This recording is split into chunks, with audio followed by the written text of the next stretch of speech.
बच्चों, आज हम साहित्य सागर की कहानी काकी पढ़ेंगे। इसमें एक छोटा बच्चा रहता है जिसकी काकी मर गई हैं और लोग उन्हें कंबल ओढ़ाकर नीचे ज़मीन पर लेटाए हुए हैं। लोग वहाँ पे रोना धोना मचा रखे हैं।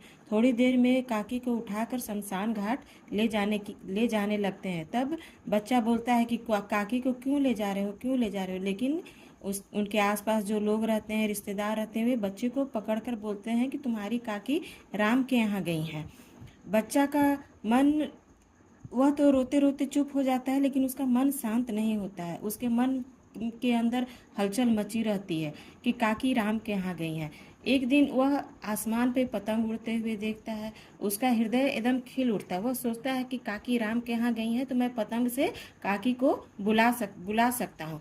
तब उसको पतंग चाहिए होता है, तो वह अपने काका विशेश्वर जी के कोट से कुछ पैसे चुरा लेता है और अपने दोस्त भोला से बोलता है कि तुम पतंग ले आओ। वह पतंग ले आता है, लेकिन फिर भोला बोलता है कि काकी तो पतली रस्सी में नहीं आ पाएंगी, उनके लिए तो मोटी रस्सी चाहिए होगी।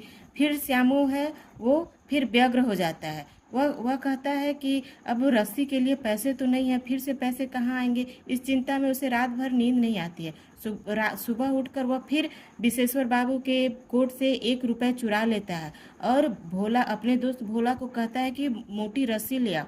वह 2 रस्सी ले आता है। वह सोचता है कि अब पतंग पे काकी का चिट भी लिखवा के साट दूँ, ताकि काकी को यह चिट मिल जाएगी तो वो जल्दी नीचे आ जाएंगे। इस तरह वह एक अंधेरे कमरे में पतंग बना करके उसमें काकी चिपका करके वो उड़ाने की तैयारी करता है। इसी समय विशेश्वर बाबू को पता चल जाता है कि श्यामू मेरे पॉकेट से पैसे चुरा रहा है। वह आता है और श्यामू को दो थप्पड़ लगा के बोलता है कि ये किसने मंगाई, ये तुमने चोरी सीख रहे हो, चोरी करके जेल जाएगा।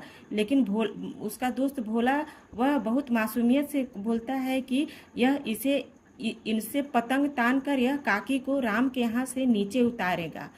यह सुनकर विशेश्वर बाबू हतप्रभ रह जाते हैं। उनकी आंखें फटी की फटी रह जाती हैं। वह एक बच्चे की कोमल हृदय को देखते हैं जो यह नहीं समझ पाता है कि उनकी काकी हमेशा के लिए मर गई हैं। वो सोचता है कि मैं आसमान से जो राम का घर है वहाँ से अपनी काकी को पतंग के द्वारा नीचे ले आऊँगा। Thank you.